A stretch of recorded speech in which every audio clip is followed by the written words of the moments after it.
Okay, so hi everyone. I am Joanna. I am one of the open research team in the library. And today I'm just going to give you an overview of funder open access policies. So I'm not going to go into all of the funder policies in detail, but they all have got the same aim, which is to make research immediately open access on publication under an open license. So funder open access policies have been around for quite a long time now. 2012, 2013 was when maybe what was guidance before was firmed up into policy. But the transition to fully open access landscape has just been too slow. And a lot of the major funders now have introduced new open access policies from 2021. So open access just means that your research is freely available to anyone online without any charge or barriers such as embargoes. And what the funders want is immediate open access under a license that allows sharing and reuse, for example, the Creative Commons licenses. Now, we've got three main routes to open access. Gold open access is when the final published version of record is made open access on the publisher's website under an open license. There is usually a cost to gold open access, whether that's through an article processing charge paid by the funder, maybe the institution, or now it might be covered by one of our institutional open access agreements. There is also Diamond Open Access, which is the same. It's the final published version of record is immediately open access on the publisher website, but this is free to publish and it is free to read. And the costs are usually covered by a society or an institutional publisher. We have got Aberdeen University Press, or AUP, has recently relaunched as a fully open access publisher. That's a good example, but you will find that a lot of other universities are introducing open access presses as well. And then we've got green open access, which is when the author self-archives a version of their manuscript in an institutional or subject repository. And that version is usually the final accepted manuscript, which includes corrections after peer review, but before the publisher logos and formatting has been applied. Now that is free, doesn't cost anything to publish, but up until recently, publishers have set restrictions on how that manuscript can be reused, usually in the form of embargoes, and they don't normally allow it to be shared under an open license. So now the funders are challenging that with their open access policies. So, excuse me, all the big funders have got open access policies. So you've got like UKRI, Wellcome, some of the medical charities. There's the NIHR and the European Commission, which includes Horizon and Marie Curie grants. We all also have to follow the REF open access policy. And I will share these slides. There are links to all of the policies, but if your funder is not included here, they may still have open access requirements that you need to meet. So check the terms and conditions of your grant. And if you're not sure, get in touch with us at Open Access email. So all the funders have got really the same aim. And generally, the open access policies apply to journals and conference papers that are published in a peer-reviewed series. They want them to be immediately open access. It's usually under a Creative Commons CC BY license. And if you're not familiar with the Creative Commons licenses, they are just a suite of licenses that the author applies to their work that sets out how their work can be reused. So the CC BY is the most liberal Creative Commons license and is the one that is usually mandated by funders. And then what it means is that your work can be shared, reused, adapted, as long as credit is given to the creator. And any derivative work should be also shared under an open license.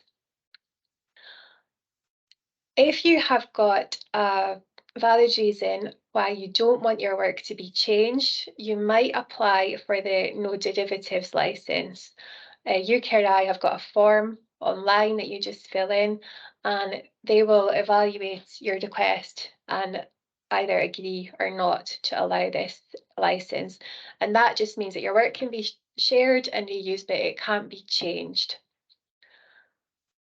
You might find that some of your co-authors are subject to Crown copyright, for example, if they work for a government organisation like Marine Scotland, and they will need to use the Open Government Licence, or OGL.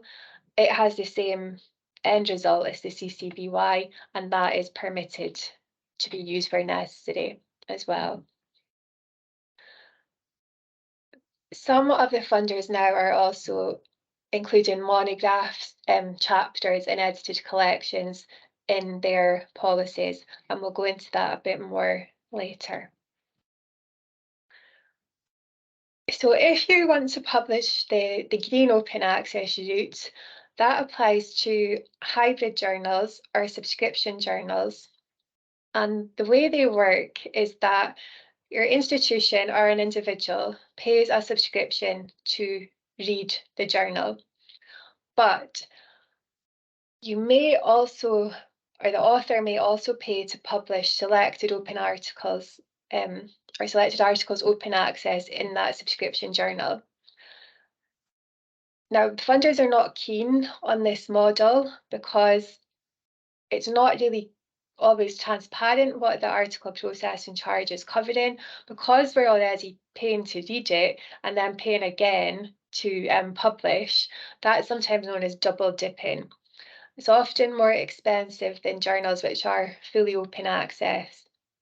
So the funders now are not paying article processing charges in hybrid journals unless they are covered by a transitional agreement that has been negotiated by JISC and the higher education sector.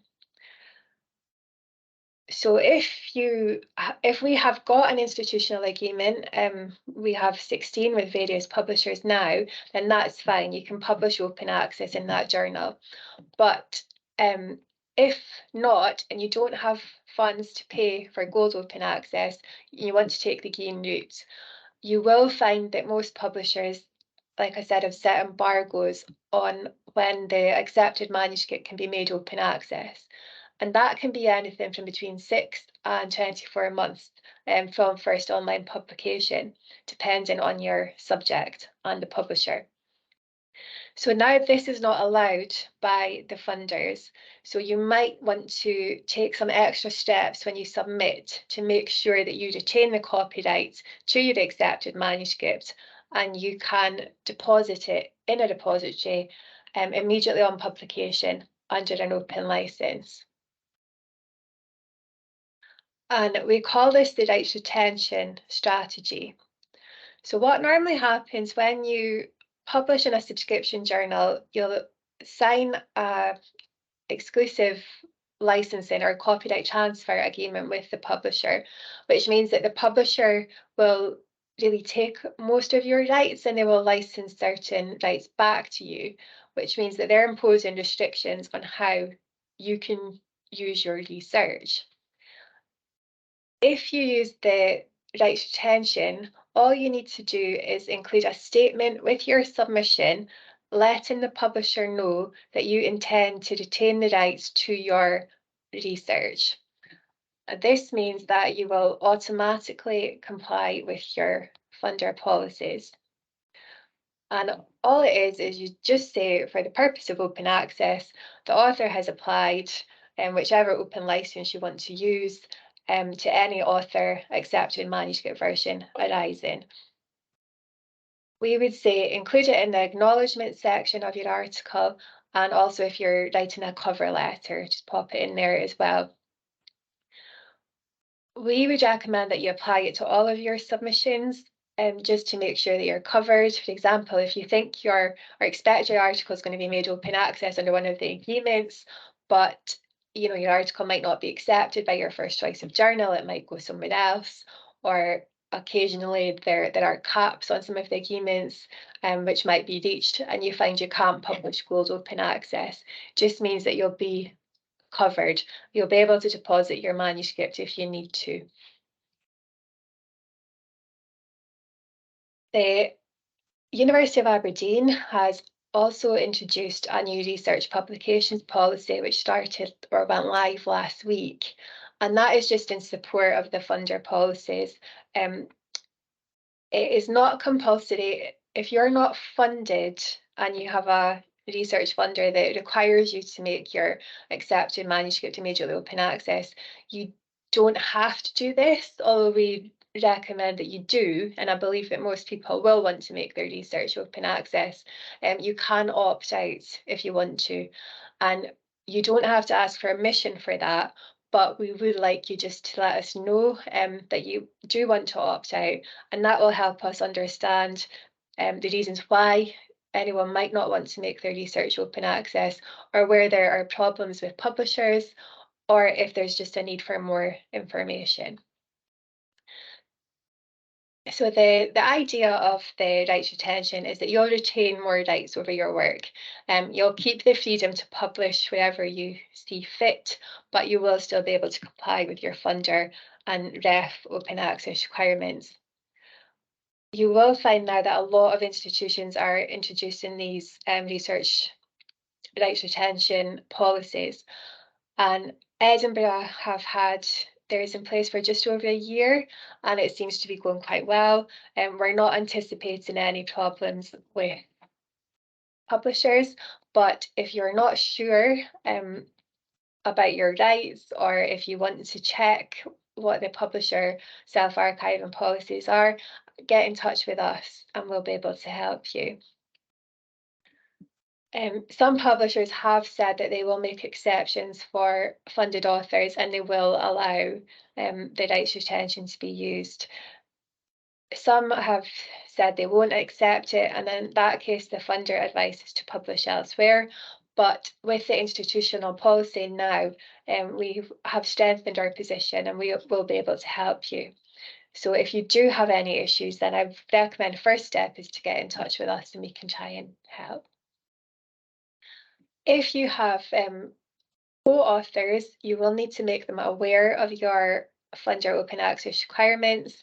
It is quite possible that particularly UK authors will have the same conditions to meet, and also it's quite widespread over Europe as well through Plan S, but it is a good idea just to make sure they are aware at an early stage that you need to make your research open access before you start looking really at which journals you want to publish in. And if there are any issues with them, if they don't want to agree to the rights retention, then again, get in touch with us, and if we can't persuade them of the benefits of open access, we can discuss what steps you should take to make sure that you meet your funder open access requirements. There are several tools which are available online to help you check funder policies and journal self-archiving policies, and I've put all the links to them here. Now, when we're talking about funders paying for article processing charges, there are different mechanisms that they use. Horizon, I think you write it into your, oh sorry, you claim it back. So you apply directly to the funder. I think versus arthritis is the same. If you're funded by NIHR, they give you an open access envelope, which gives you a sum which should be available throughout your grant to pay for open access. Here at Aberdeen, we have got a block grant, which is provided by UKRI, Wellcome and the British Heart Foundation. Now, this is for their funded authors to publish their articles open access. It applies to research articles or review articles for some of them. It's not enough to pay for Goals Open Access for all of their funded research, and it is often exhausted before the end of the financial year. So we do have some conditions to it.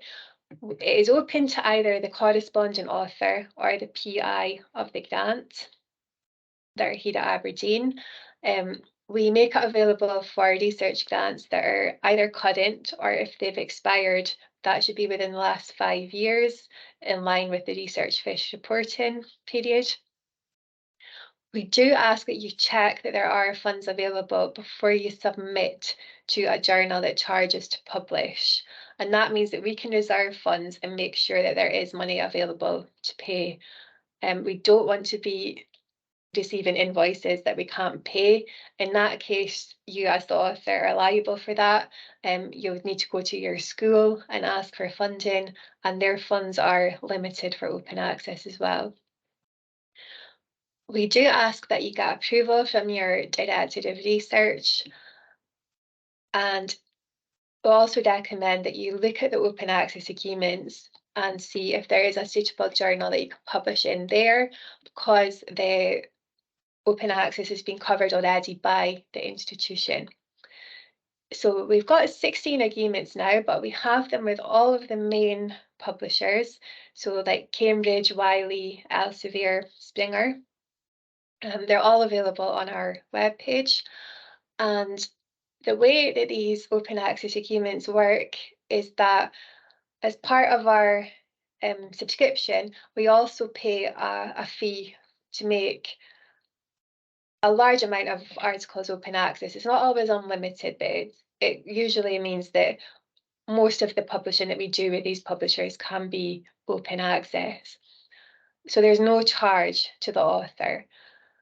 And the idea is that eventually the publishing model will flip from a subscription to fully open access, which means there'll be no more subscription charges, no individual article processing charges or invoices, and just much less admin for us and for the author. The agreements make your article immediately open access under a Creative Commons license. Sometimes you will get a choice. Some of them are just automatically the CC BY. So if you are funded, you should make sure that you choose the CC BY, and that is the one that we would recommend to allow maximum reuse of your research. Be aware that they don't all cover every single journal from that publisher. Wiley, Cambridge, Oxford cover both the hybrid and fully open access journals, so most of their journals are covered.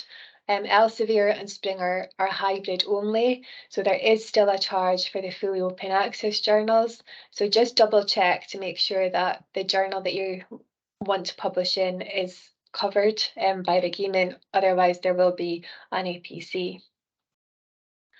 They cover research and review articles. Some types, like letters, commentaries, are not covered by the agreements, but they are usually not covered by their funder open access policies, so they don't need to be open access. The agreements are only available to University of Aberdeen corresponding authors, so make sure that you are the corresponding author if you want to use them, and wherever possible, use your university email address, because that helps the publisher identify you as eligible. But if you have any problems with the agreements, then get in touch with us and we can help. Now, most of the publishers now are extending their policies to cover books as well. Some of them are already doing that. Welcome, I think the European Commission. UKRI will be covering monographs from January next year. There are differences between funder policies. So if you are thinking about publishing one of these types, check the policy or check with us if you're not sure. The principle is the same as open access for journals. They should be open access on publication under an open license. It'll be the same models. You can take the green route, or if there are funds to pay for gold, you can go that way. Or there are some diamond publishers now, like AUP, where you don't have to pay. It's a book processing charge, a BPC. They can be quite high. I think around £9,000 is a common price for publishing a book. The funder policies will be a bit more permissive than they are for the journal requirements because they are new. So you will still be allowed embargoes before the manuscript's made open access, and you'll be able to usually choose one of the Creative Commons licenses. So it doesn't have to be CC BY. You might be able to choose the CC BY ND or NC, which means non-commercial. At the moment, there is no requirement to make books open access for deaf, although the deaf policy is under review and that may change in future. Now, when we're talking about archiving your work or using a repository, that is PURE and ORA at the university here. So all research staff and research postgrads have got a PURE account, and PURE is our research information system. You can record all of your research activity and publications in there. And then the full text goes into ORA, which is the institutional repository. And then all of that information feeds through to the research portal, which is just like a big CV for the university.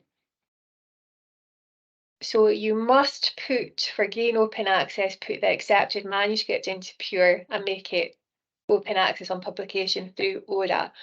For the fully gold open access papers, we still recommend that you deposit the article in PURE and ORA, just so that all of your research displays on the research portal, and it makes it much easier for us for reporting and for submitting to DEF as well, although it is already open access on the publisher website.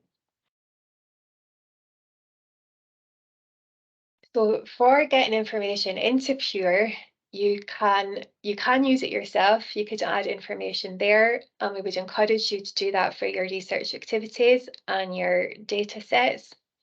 But whenever you have a paper accepted for publication, it's a good idea, email paper accepted, and we will do the work for you. So if you send the confirmation of acceptance from the publisher and a copy of that accepted manuscript, our team will upload that to PURE for you.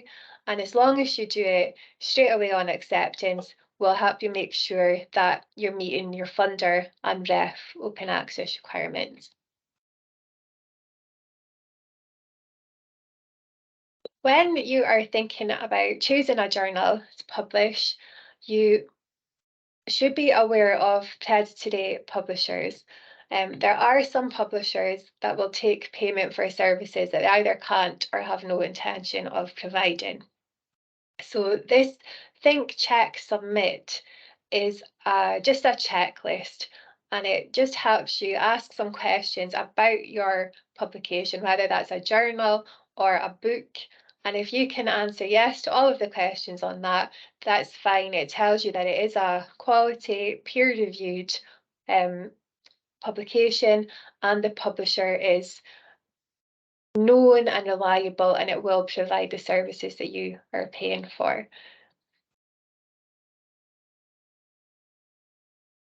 Now, a lot of the funders now are including requirements for data to be made open access. You should check your funder policy or the terms and conditions of your grant. You should have a data management plan, which you will make, I think, when you're applying for the grant, and you will keep up to date through the life of the research grants. And there are NERC, EPSRC, and I think BBSRC from UKRI and Horizon require that you deposit your data in a repository. Now, that is usually a subject-specific repository or something like Figshare or Dryad, and that data should be open no later than publication. It should be deposited under an open license, which sets out the terms of reuse. Without an open license saying how the data can be reused, it's not much use. So make sure that you do that. And the funders also require you to include a data availability statement saying where that data can be accessed. And it should actually point to a link where the data is available in a repository.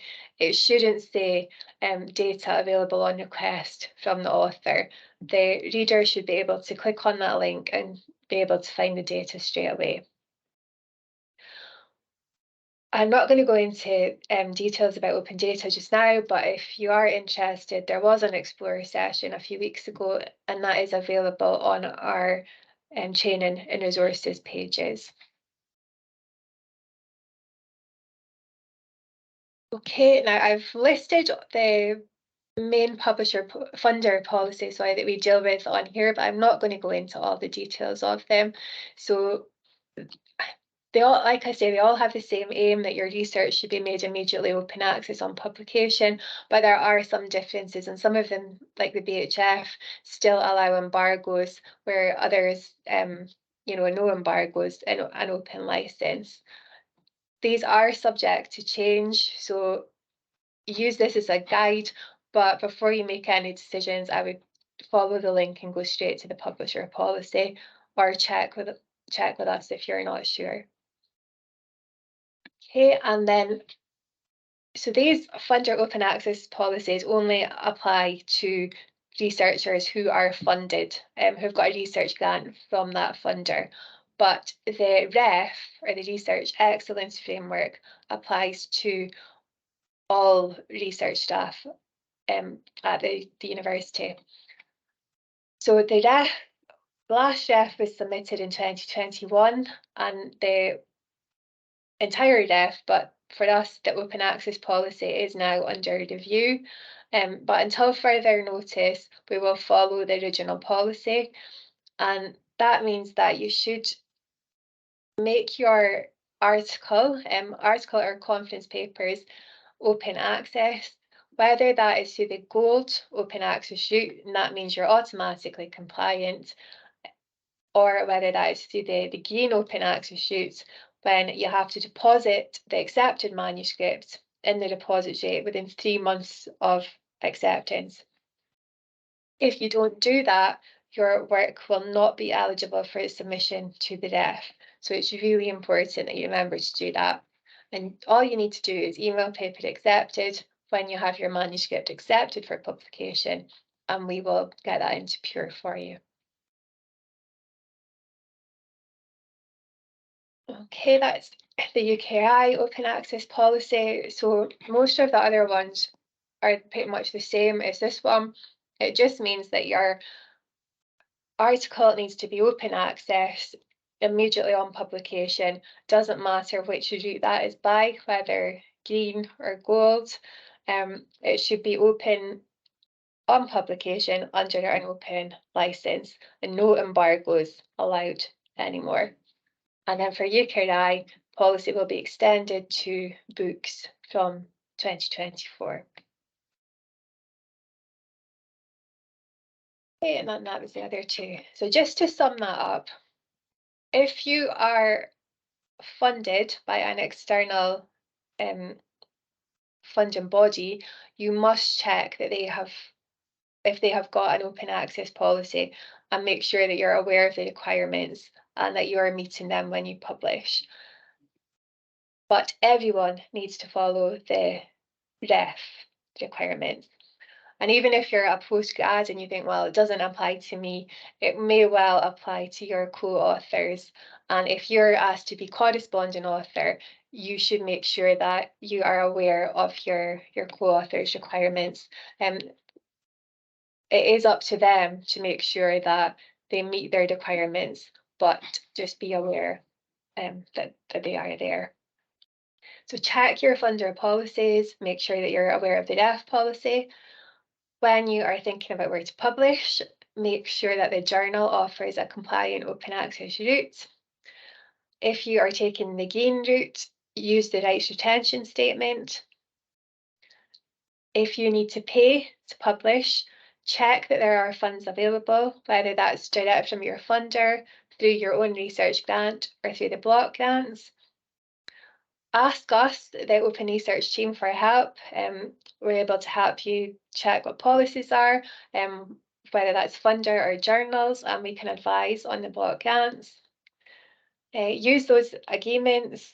The institution has paid a lot of money for them, and they are really good. You don't have to be funded to use them. They are open to everyone, and mean that we get much more open access now than we would have otherwise. Don't forget to update Pure, particularly for REF, and make sure that you put your data into Pure and make that open access wherever you can as well. Okay, that is it. I am going to stop recording and I will take any questions now as well.